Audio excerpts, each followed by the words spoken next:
Je suis Yuna Orsini, je suis UX designer, en freelance. Je travaille, beaucoup en binôme avec une autre UX designer qui s'appelle Daniela, Peñaranda et on forme un binôme qui s'appelle Team UX. Définition de l'éco-conception. J'ai pas, spécialement en tête une définition, officielle. Ma réflexion sur le sujet, c'est de partir du constat que le numérique, il a un impact, réellement négatif sur l'environnement et à partir du moment où on fait ce constat-là, on s'en rend compte. C'est une question de responsabilité de continuer à y réfléchir, pendant sa pratique du digital. Et en fait, quand on s'intéresse au sujet, qu'on cherche à comprendre comment ça fonctionne, pourquoi le numérique a un impact négatif, on se rend compte qu'on va avoir un rôle à jouer en tant que designer sur ça, sur cet impact, puisque en fait, directement tout ce qu'on va imaginer, tout ce qu'on va designer d'un point de vue applicatif va avoir un impact sur tout le matériel qui est produit et qui est consommé pour utiliser ces produits. Et donc voilà, on a des moyens d'agir là-dessus, justement pour essayer de faire en sorte que il y ait moins de ressources qui soient consommées, moins de ressources abiotiques, moins d'eau, qu'il y ait moins de production de gaz à effet de serre. Enfin voilà, on a un rôle à jouer là-dessus. Donc voilà, c'est ça pour moi l'éco-conception. C'est vrai que moi, j'aurais tendance à dire il y a peu d'outils sur le sujet, dans le sens où, pour moi, l'éco-conception, c'est plutôt une démarche, c'est plutôt une posture. Et je dirais que c'est plutôt suivre une certaine méthodologie, une façon de faire qui fait qu'on va agir positivement dans l'éco-conception. Après, il y a quand même certains outils, hein, mais globalement, je trouve que c'est plutôt de la méthodo. Et donc, moi, je distinguerais bien la partie conception, on va dire, stratégique des produits et des services, où là, on va être vraiment sur un état d'esprit, une posture, un questionnement des besoins, où là, je pense que ça va être le principal de l'effort d'éco-conception qui est fait, c'est d'essayer de diminuer tout ce qu'on va produire en fait, puisque la plupart des choses, peut-être il n'y a pas besoin de les faire. Et donc, il n'y a pas meilleur, il n'y a pas de produit moins pollueur qu'un produit qui n'existe pas. Et après, il y a toute la partie de production qui en général est attribuée à l'éco-conception. Enfin, dans l'imaginaire des gens, l'éco-conception, c'est produire, mais de manière un petit peu écologique. Ça, je pense que c'est peut-être une erreur juste de penser ça. Et effectivement, à ce moment-là, il y a des bonnes pratiques à suivre, il y a quelques outils qui existent, des plugins, des guides, des référentiels, mais pour moi, ça ne se résume pas qu'à ça. Pour moi, il y a deux parties, c'est comme ça que ça se traduit au quotidien. C'est la réflexion en amont et ensuite la production en suivant des bonnes pratiques. Alors, il y a des outils, on va dire, qui sont existants en tant qu'outils, et après, il y a des outils qui sont plutôt de la méthodologie. Au quotidien, un outil que j'utilise, c'est déjà la recherche utilisateur. Donc, on va aller au contact des personnes utilisatrices pour comprendre leurs besoins, pour détecter un peu ce qui est vraiment de l'ordre du besoin très important, de juste l'envie passagère. Donc ça, c'est hyper important. Après, il y a toutes les méthodes d'analyse pure. Donc, analyse du besoin, analyse de l'existant, audit des parcours utilisateurs. Donc, en fait, pour faire des audits de parcours, on va s'intéresser aux unités fonctionnelles, on va essayer de comparer ce qui est comparable. Voilà, et pour comparer ce qui est comparable, on peut utiliser des outils comme il y a un plugin qui s'appelle Green IT Analysis qui permet de mesurer un petit peu on va dire le poids entre guillemets d'un parcours sur un, un produit digital, enfin en l'occurrence un produit web. Voilà, il y a des choses comme ça qui existent.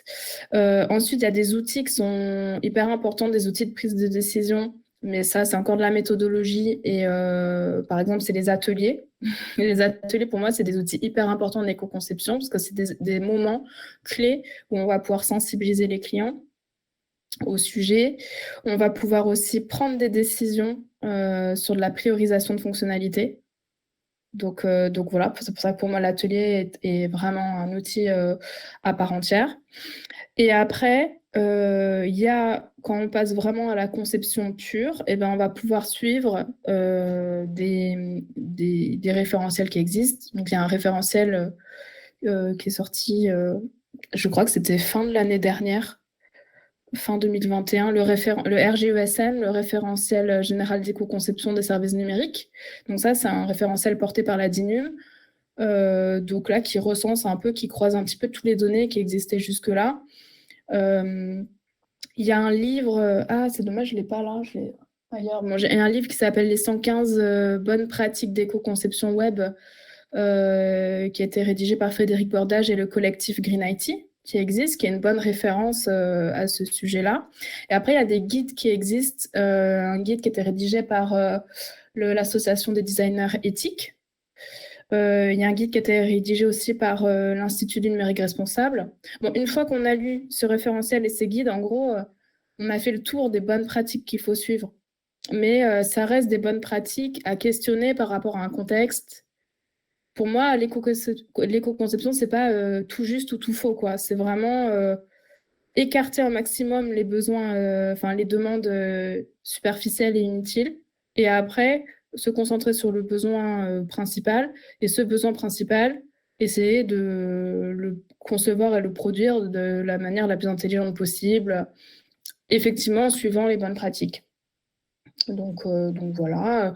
Après, en outil, bah, y a, en tant que designer, l'outil du designer, ça va être la communication avec l'équipe. Donc, par exemple, ça va être tous les wireframes, les maquettes et tout ça, les annoter. Donc, les annotations, ça paraît être un détail, mais expliquer comment on imagine que tel composant fonctionne, c'est hyper important. Ça a de la valeur pour l'équipe de dev. Et après, dans la limite de ses compétences personnelles, il y a le suivi de l'implémentation technique qui est très important pour s'assurer que c'est implémenté de manière correcte. Voilà. Après, ça dépend des compétences de chacun. Est-ce que la personne qui fait de l'éco-conception, elle est capable de mesurer l'impact de ce qu'elle conçoit, de mesurer l'impact d'un produit existant ou pas, voilà. Donc, ça dépend un peu de ce qu'on sait faire aussi. Les outils qui existent aussi, c'est des formations et des certifications. Donc, il y a des certifications. Donc, Green IT propose une certification d'éco-conception. Je crois qu'il y a des acteurs privés comme Temesis qui proposent aussi des formations en éco-conception.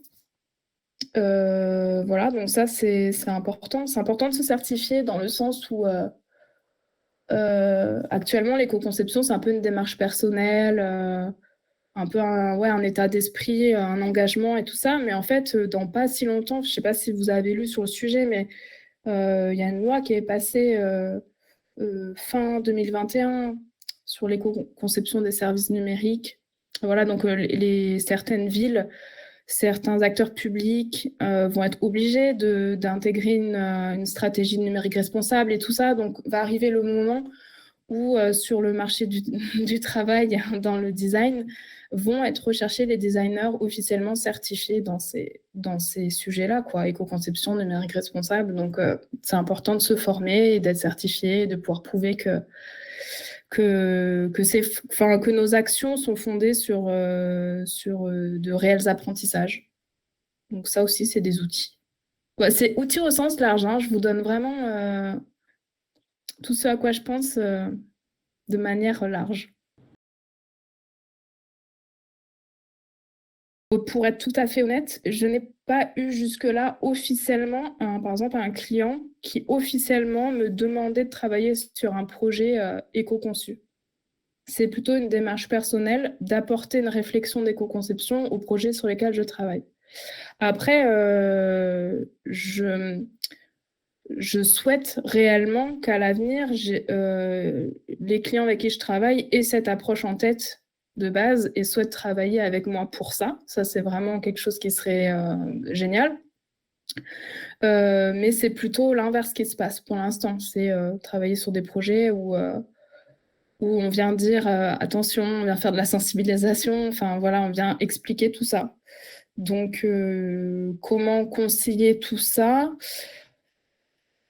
En fait, je crois que pour l'instant, on concilie. Enfin, moi, l'impression que j'ai actuellement, c'est que le discours sur l'éco-conception pure, c'est pas ce qui va toucher les clients tout de suite. Par contre, j'ai l'impression que le discours un peu plus large autour du numérique responsable et de la qualité web commence à parler. Et c'est des sujets qui sont étroitement liés. Je ne sais pas, du coup, si vous avez assisté à la conférence lundi et Reboot sur le numérique responsable, mais à un moment donné, Gauthier Roussel, il parlait des synergies entre toutes les questions environnementales et sociales. Et c'est là que, enfin, il a raison, c'est que tout est lié. En fait, en gros, si tu cherches à faire un produit ou un service numérique qui soit accessible, inclusif et tout ça, de manière naturelle, tu vas enlever toutes les fioritures qui sont inaccessibles, qui n'ajoutent pas de plus-value, voire même qui apportent une moins-value parce que rendent le projet moins ouvert. Et comme ces sujets-là d'accessibilité, de qualité web sont portés par des acteurs tels que Opquast depuis des années, bah, c'est des sujets sur lesquels les clients commencent à être sensibilisés. Et quand tu leur dis que c'est important, que tu leur rappelles pourquoi, ils sont plutôt convaincus et ils entendent les arguments.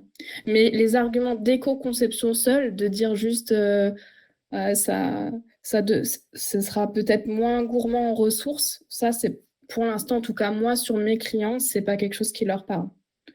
Après, je ne suis pas officiellement positionnée en tant que UX designer d'éco-conception, même si c'est quelque chose vers lequel je tends. Je pense que quelqu'un comme Nicolas Parias, avec qui vous avez discuté, qui est positionné vraiment là-dessus, lui, peut-être que ses clients, officiellement, lui demandent ça.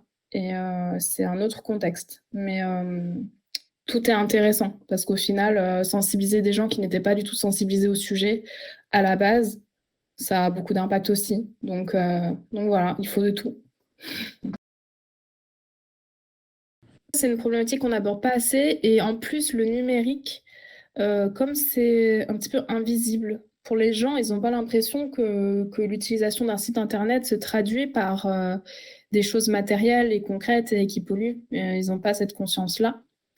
Et en plus de ça, quand on est approché par un client pour créer un produit, une application, un site, en général, ce client-là, il est un peu la tête dans le guidon, à déjà avoir passé des mois en interne à essayer de recenser tous les besoins, les croiser.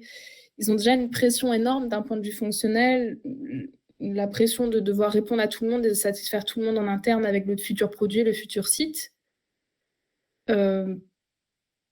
Et du coup, ils perdent un peu de vue tout le reste, quoi, qui est les besoins utilisateurs, l'impact sur l'environnement, tous les principes un peu de base d'un web de qualité, en fait.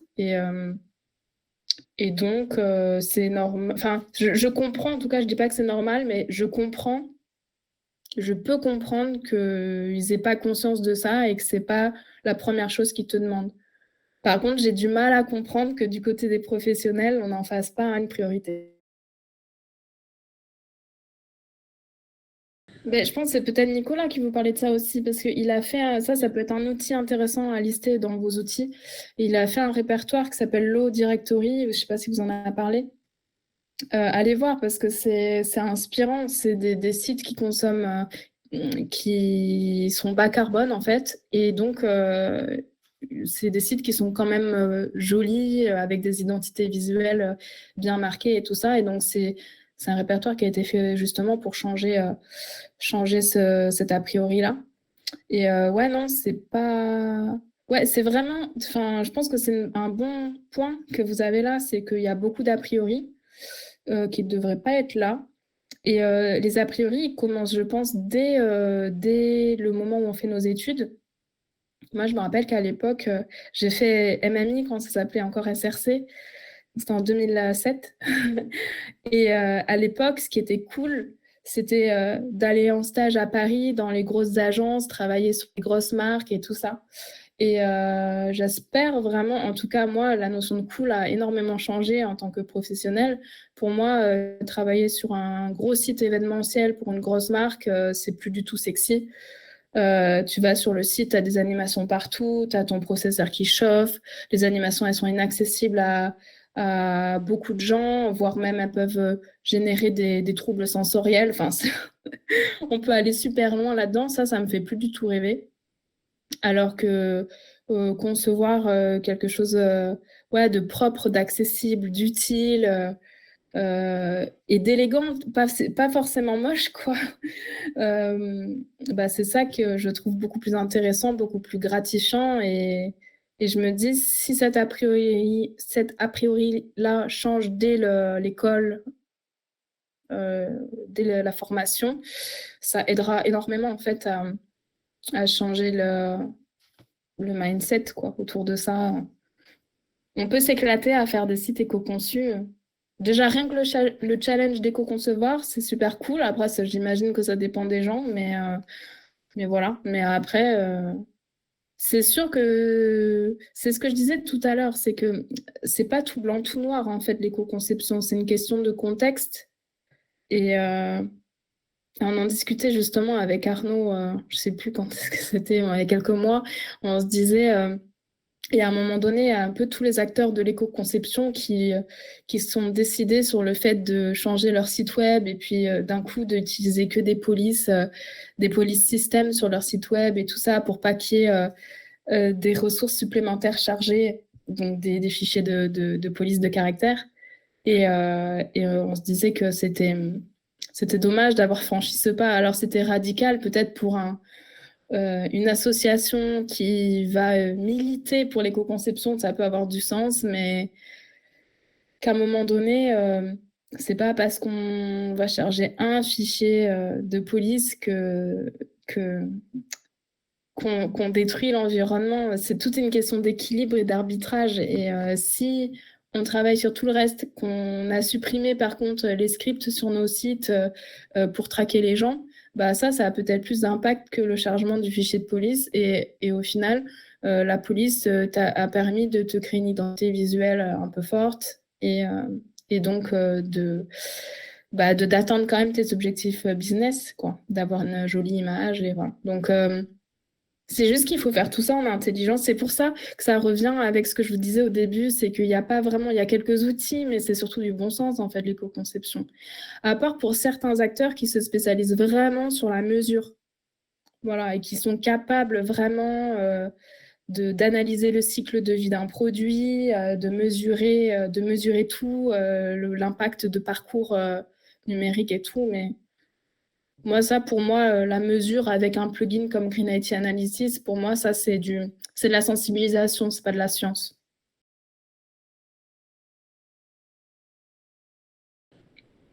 Peut-être ne pas se perdre dans les méandres des bonnes pratiques, dans le sens où les bonnes pratiques, c'est très bien. Mais quand on veut trop les respecter, on a l'impression de jamais assez bien faire. Et vaut mieux un produit enfin, vaut mieux sortir quelque chose qui répond partiellement déjà à une démarche d'éco-conception que de sortir un produit qui fait rien du tout, enfin voilà, qui fait pas du tout d'effort. Et la démarche d'éco-conception, c'est aussi de l'amélioration. Donc voilà, un produit peut ne pas être parfait d'un point de vue éco-conception, mais peut s'améliorer. Et donc c'est peut-être ça, ne pas trop se mettre de la pression. Se mettre de la pression parce que c'est important, mais pas se mettre de la pression sur le côté parfait de la chose. Un conseil qui peut être pas mal, c'est une fois qu'on a dégagé les fonctionnalités vraiment importantes qu'il faut vraiment faire, et parfois c'est des fonctionnalités, on va dire, coûteuses pour l'environnement, enfin coûteuses en requête et tout ça, peut-être se poser là la question, du MVP de cette fonctionnalité.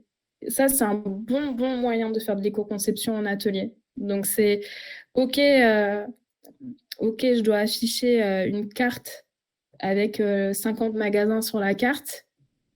Bah, je me pose la question, qu'est-ce que je ferais pour sortir le MVP de ça? Bah, peut-être que le MVP de ça, ce serait juste une liste des magasins et pas forcément la carte avec le script de chargement. Et donc ça, par exemple, c'est un bon exemple c'est un exemple qui est souvent cité dans les guides et tout ça.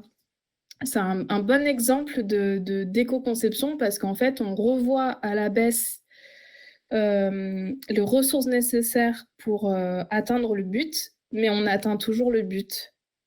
Donc voilà, le MVP, c'est un bon conseil à donner aussi.